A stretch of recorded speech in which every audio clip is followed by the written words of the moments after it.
Hello hello hello. हाँ जी sir, क्या programme था, क्या कार्यक्रम? बस ये है कि हमारे जो है जिला सिरसा में 5 नवंबर 2025 से 20 नवंबर 2025 तक श्री ओपी सिंह माननीय पुलिस महानिदेशक के आदेशानुसार व पुलिस अधीक्षक सिरसा श्री दीपक शरण के निर्देश से ऑपरेशन ट्रैकडाउन चलाया गया था, जिसमें मेन टारगेट था कि जो भी इस क्राइम के अंदर जो भी है मुलजिम वगैरह हैं जो एनडीपीएस के अंदर या किसी भी प्रकार के जो गन्य अपराध में हैं उनको अरेस्ट किया जाए। जो फ्री घूम रहे हैं बिन आज़ादी के साथ उनको पकड़ के हवालात में दिया जाए ताकि अपने इलाके के अंदर शांति कायम रहे और लोगों को इंसाफ मिल सके जी। जिसके अनुसार मेरे पास 2 थाने हैं, थाना डींग और थाना नाथूश्री चोपटा में, जिसमें हमने 13 मुलजिम को अरेस्ट किया है। थाना डींग के अंदर 6 और नाथूश्री चोपटा के अंदर 7 जी। तो उनको जो गिरफ्तार करके हमने पेश किया है कोर्ट के अंदर। नहीं, क्या क्या मामले में ये अपराधी हैं? वांछित किसमें, नशे में है या कुछ और? नहीं, नशे के भी हैं, एनडीपीएस के भी हैं, आर्म्स एक्ट में भी है, लड़ाई झगड़े के में भी हैं। ये सारे अलग अलग किए गए हैं उसके अंदर जी।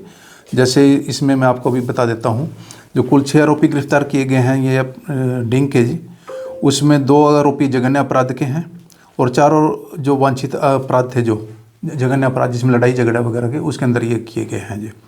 और नाथूश्री चोपटा में जो 7 किए गए हैं उसमें मादक पदार्थ के 3 किए गए हैं, आर्म्स एक्ट में 1 किया गया है और मानव विरुद्ध अपराध ताकि जो किसी के साथ मारपीट की गई उसमें 1 किया गया और संपत्ति विरुद्ध अपराध जैसे चोरी वगैरह उसमें 2 अरेस्ट किए गए हैं जी। और 2 की हिस्ट्री शीट खोली गई है। हिस्ट्री शीट वो है कि जो क्रिमिनल प्रवृत्ति के हैं उनके ऊपर निगरानी रखने के लिए हिस्ट्री शीट खोली गई है और जिनके ऊपर लगातार निगरानी जारी रहेगी। ये अभी के हैं या पुराने जो है केस दर्ज थे उनको गिरफ्तार? नहीं, ये पुराने भी हैं और नए भी हैं, जिसके अंदर भी वांटेड थे सारे जो भी है। तलाश जिनकी थी जो अंडरग्राउंड थे उनको सारों को टीमें बनाई गई थी एसपी साहब के निर्देशानुसार और अलग अलग टीमों ने जाके थाने वाइज भी और सही वगैरह सभी ने पकड़े हैं। नशे का प्रचलन बढ़ा हुआ है तो उसको लेकर भी क्या कुछ तैयारियां हैं? नए एसपी साहब आए हैं। बिल्कुल, लगातार रेड की जा रही है। हमारी जो टीमें वगैरह हैं थाने के द्वारा भी पकड़े जा रहे हैं। जो भी थाने हैं आपने देखा होगा प्रतिदिन उसके अंदर हमारी तरफ से प्रोग्रेस की जा रही है और बाहर से भी नारकोटिक्स की टीम में आई हुई है, हरियाणा स्टेट नारकोटिक्स टीम की जी, उनकी तरफ से भी कार्रवाई की जा रही है। तो हम भी अपने स्तर के ऊपर कर रहे हैं और हमारे जो एसपी साहब हैं उनकी तरफ से दिशा निर्देश दिए जा रहे हैं कि ज़्यादा से ज़्यादा जी जो ये बेचने वाले हैं मादक पदार्थ उनके ऊपर निगरानी रखी जाए, उन्हें पकड़ा जाए ताकि एरिया को हम नशा मुक्त कर सकें जी। ऑपरेशन ट्रैकडाउन है ये आगे भी जारी रहेगा या एक फेज इसका? नहीं, इसका हमारे एसपी साहब के निर्देश हैं इसके अंदर कि ये आगे भी जारी रहेगा। ये 20 नवंबर तक तो था लेकिन हमने इसे लगातार सुचारू रूप से इसमें रखना है। जो भी इसमें वांटेड होगा, चाहे नशे का है चाहे कोई भी है, उसके ऊपर हम अपनी पूरी निगरानी रखेंगे और रेड करेंगे और उन्हें गिरफ्तार करेंगे जी। आमजन से क्या अपील है?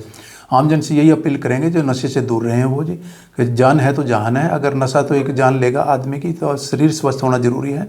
इसीलिए है कि नशे से दूर रहें और अगर कोई भी नशा बेचता है तो उसके बारे में हमें सूचना दें। अगर कोई सेवन करता है तो सरकार की तरफ से बाकायदा फ्री ऑफ कॉस्ट इलाज किया गया है, उसकी सूची हमें दें और गुप्त रखी जाएगी, उनका ट्रीटमेंट करवाया जाएगा। कई बार ये धारणा रहती है कि कोई शिकायत कर देता है, किसी के बारे में सूचना दे देता है तो उसकी जो सूचना लीक आउट हो जाती है और उसकी वजह से जो है वो विरोध हो जाता है उस बंदे का। इस तरह की घटना कई बार होती है तो उस पर क्या कुछ प्रयास? अब क्या था, हमारे एसपी साहब ने भी जैसे गांव के अंदर गए, कुमारिया गांव के अंदर भी जहाँ जहाँ प्रोग्राम हम करते हैं, नाइट आल्ट भी होती है, उसके अंदर भी बाकायदा एसपी साहब की तरफ से अपना पर्सनल नंबर भी उनमें दिया गया है कि अगर कोई डरता है कि कहीं उनकी कोई मुखबरी लीक हो तो सीधा डायरेक्ट वो चाहे मुझे दे सकते हैं अपनी सूचना या एसपी साहब को भी उसका व्हाट्सएप करके अपनी सूचना दे सकते हैं कि कौन आदमी अपराध कर रहा है, उसके ऊपर कार्रवाई की जाएगी। चोपटा क्षेत्र के लोग आपसे संपर्क करें तो कौन से नंबर हैं जो पब्लिक को बताना चाहोगे? मेरा है 88 140 11 601। ठीक है, थैंक यू जी।